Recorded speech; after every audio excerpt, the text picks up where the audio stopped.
Bismillahirrahmanirrahim. Assalamualaikum warahmatullahi wabarakatuh. Alhamdulillahirrahmanirrahim. Wassalatu wassalamu ala asyrafil anbiya wal mursalin Sayyidina wa maulana Muhammadin wa ala alihi wa sahbihi ajmain, amma ba'du. Jamaah sekalian yang kami hormati, di dalam Al-Quran Allah SWT berfirman, wala taqrabuz zina innahu kana fahisyatan wa sa'a sabila. Jangan dekati zina karena ia merupakan perbuatan yang sangat kecil. Yang menjadi persoalan sekarang seringnya adalah bahwa banyak kasus di mana seorang wanita itu melakukan zina, kemudian hamil dan nikah. Ini statusnya bagaimana? Menurut mazhab Hambali, ketika wanita sedang hamil itu diharamkan untuk menikah. Baik dia itu hamil karena suaminya meninggal ataupun karena hamil di luar nikah. Namun menurut mazhab Syafi'i,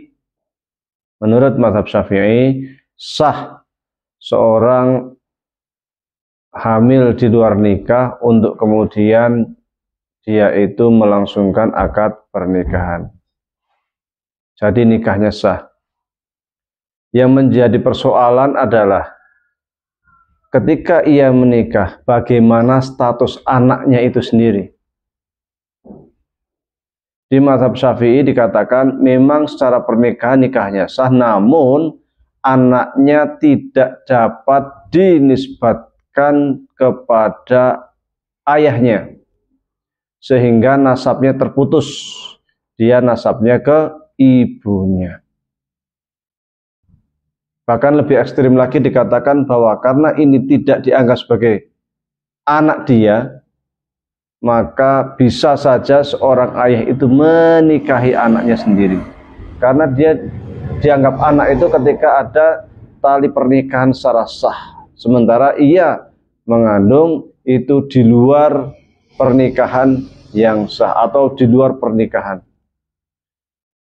Maka implikasinya adalah bahwa ketika orang tuanya, ayahnya misalnya adalah dia orang yang kaya raya, kemudian dia meninggal, anak tadi tidak dapat menerima warisan dari ayahnya. Karena secara nasab dia tidak ke ayah.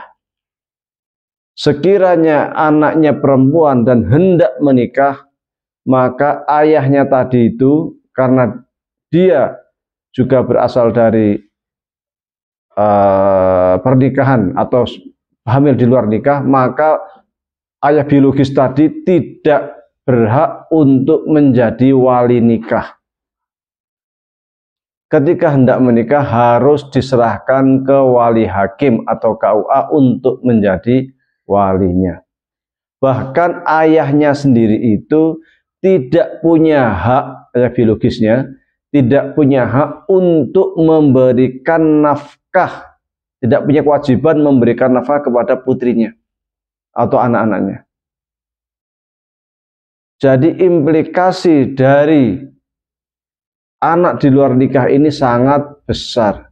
Dan orang tuanya ketika ia mempunyai anak, maka ketika membuat akte kelahiran ini yang harus hati-hati. Ketika membuat akte kelahiran tidak diperkenankan anak ini dinasabkan ke ayahnya. Karena ketika nanti di akte kelahiran itu dinasabkan ke ayahnya, implikasinya akan luar biasa. Terkait dengan perwalian tadi, terkait dengan hak waris, terkait dengan hak nafkah, dan lain-lain. Maka harus hati-hati.